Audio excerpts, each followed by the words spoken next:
Okay, here we go. Right. Oh, I'm here. Can you hear me? Yes. Excellent.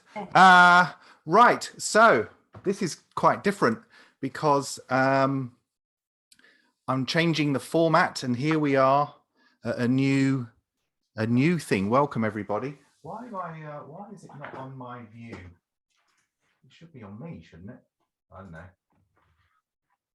Maybe I'm not. Maybe it is. Who knows? Right. So this week on Mindset Reset, I'm going to be discussing the crashing emotion for a simple reason, really. It's because I felt it this last week or so. So basically, this new idea is that I'm just going to talk. I might talk for 30 minutes. I won't be any longer than that because, blimey, that's enough for everybody. But it might be that I only do 10 minutes because I run out of steam. Who knows? Anyway, I will just talk and discuss. Each week, I'm going to be discussing, taking one word and using that word to try and open up about emotions and depression and all sorts of other things that spring to mind as I talk. So it could be a bit random. I'm just thinking now of a film, actually. But I've got to look for it on the case. So yeah, that might not work. Anyway, so here we are. Welcome everybody to the return of Mindset Reset. And this is how we cope with extreme emotions. Now, crashing.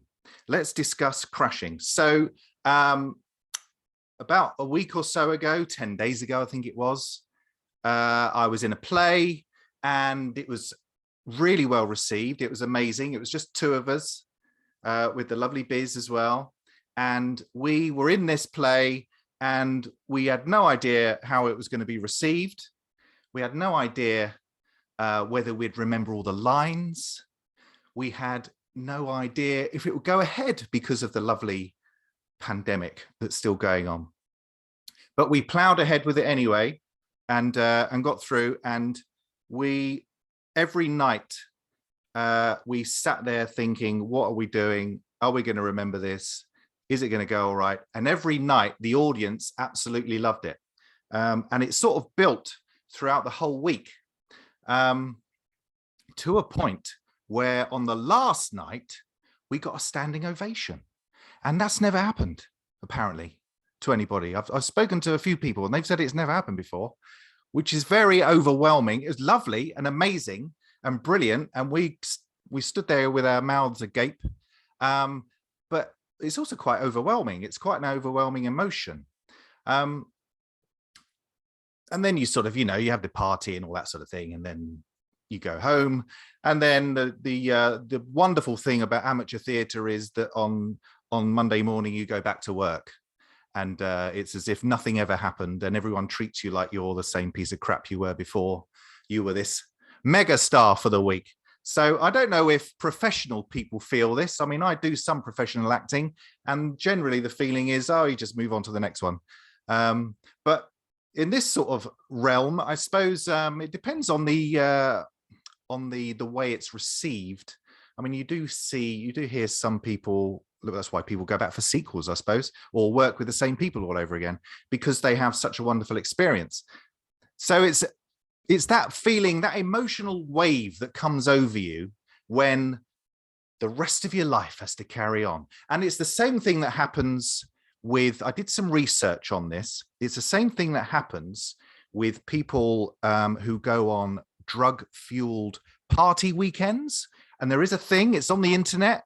There's help for people that do that. They say to you, I looked it up just now. It was somewhere, I can't remember where it is, but it's because I was researching how to overcome this emotion of crashing. And all of it is about drugs. I couldn't find anything to do with just average normal people who do something amazing and then have to filter back into society as if nothing ever happened. But everything is all about going on drugs. So it's almost like, and it's probably in America, but it's almost like they are they are telling you, yes, you can go on a druggy bender for the weekend. That's fine.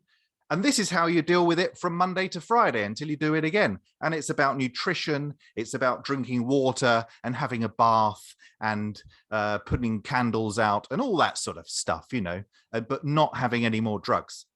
But I was sort of, I mean, I suppose the emotion is similar to having that drug high. I've never been on drugs, but so I wouldn't know. But I've been drunk and have reached a high point at being drunk. But then usually at some point during that night, you also then hit the emotional slump. So you sort of go through all the emotions within a couple of hours. So I don't think we can compare it to that. But the people that take cocaine, I was reading on this. I can't remember where it was. Let me have a look. Oh, I don't know. It was somewhere. But this is the real thing. It's actually a real thing. They then get the help and the nutritional diet to help them come down and sort of plateau from the extreme crash that they've had from the extreme high. And I suppose it's got to be a thing because, I mean, I don't know the statistics, but a lot of people take drugs and go to parties. So why not? Why not that there should be some help out there for them? But there's no help out there for actors or performers or singers, sports people. I mean, I was reading a statistic that people at the top level of sport, when their career finishes, either naturally through age or through injury, they have this extreme emotional crash as well. And they turn to alcohol or gambling to try and recreate that, which is why a lot of ex-footballers, especially from the past, I think they're better looked after now, but especially from the past, from the 80s, a lot of them have had problems with alcohol and have had problems with gambling addiction. So it's a real thing because they've been adored in front of 50,000, 90,000 people week in, week out. Every week you're having that. And when you win trophies, you have that on top of that. And then suddenly it stops. Suddenly it's gone and you're meant to just go home and start baking bread or something. I don't know, which I don't think have the same emotional impact as scoring a goal in front of everyone. So, you know, the FA Cup final goal. So I find it quite interesting. I mean, I'm just rambling about it at the moment, but it's quite interesting that there's no help, or there didn't seem to be a lot of help, and certainly nothing on our good friend Google that would give us any opportunity to figure out how to come through that and then move on. And so I sort of decided, well, I've got to look at it myself, really, haven't I? Because what else can you do? There is nothing out there to replace that emotion.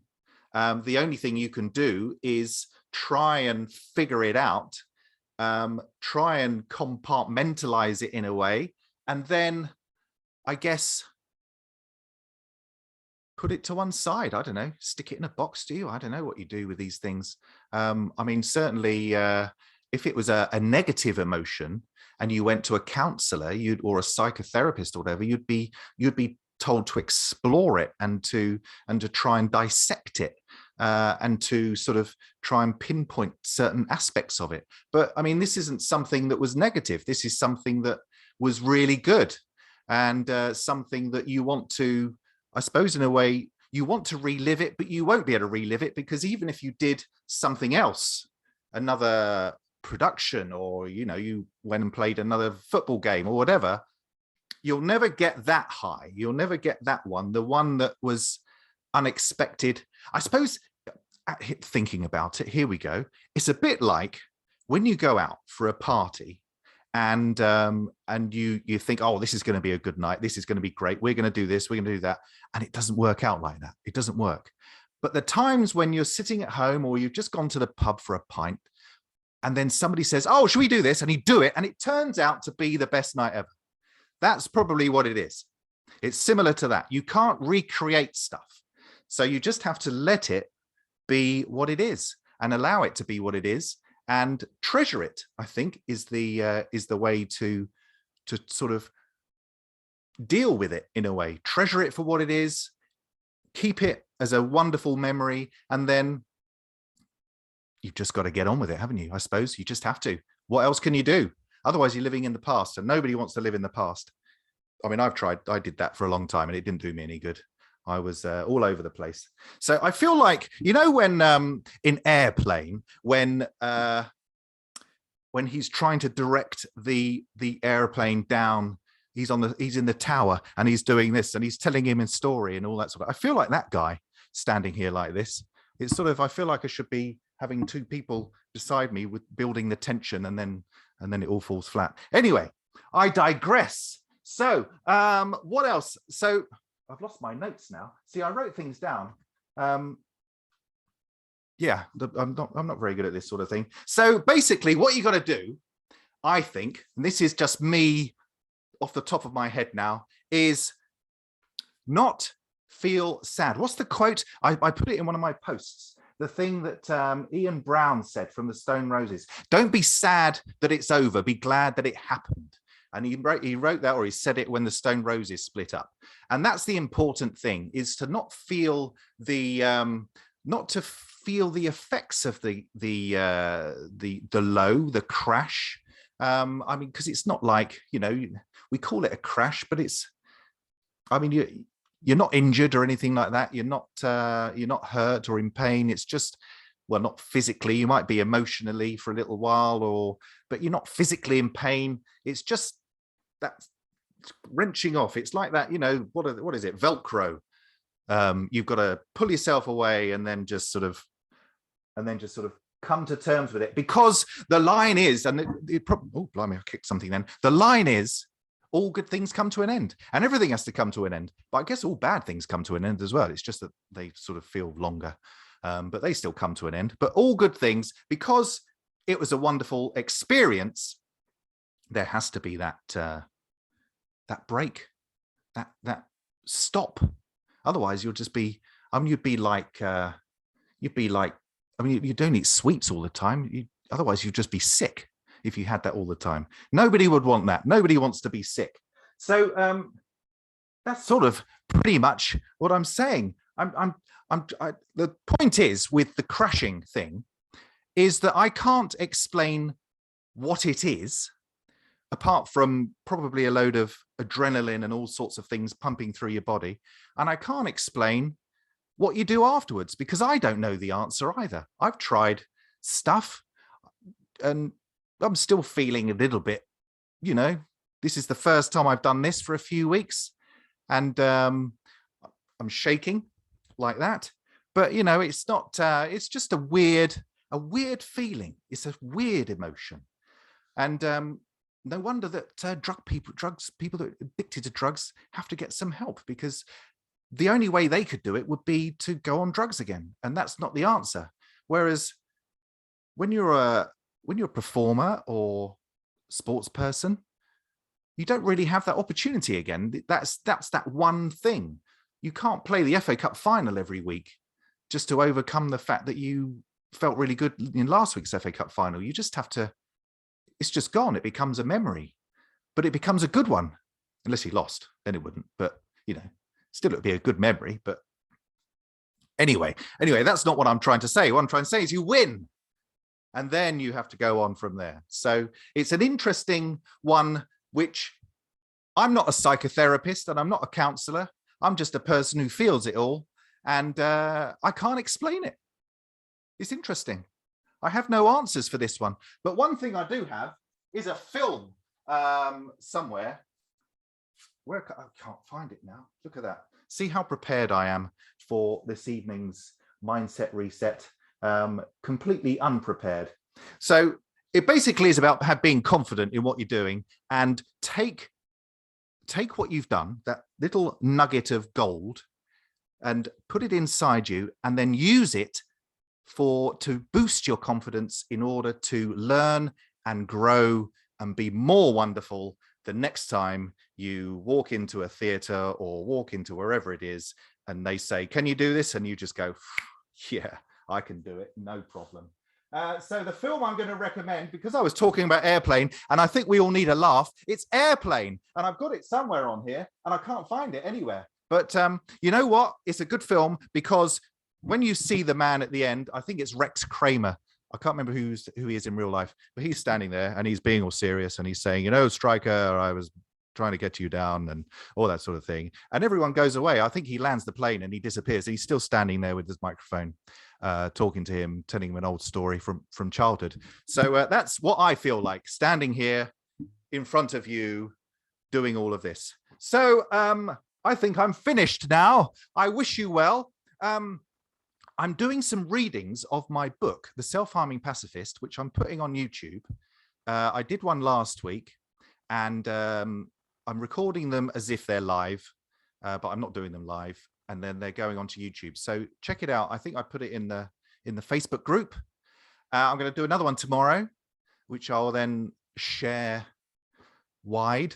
And so have a look at that, because somebody I was talking to one of my actor friends at the weekend as we did a murder mystery, and he said, I'm really glad you're doing that because I haven't got around to buying your book and now I can listen to it for free. So there you go. I'm helping somebody achieve something. So I'm very happy about that. Anyway, I will be quiet now. Thank you for coming. I'm going to turn off the recording now, but stay online and then you can say hello. Cheerio.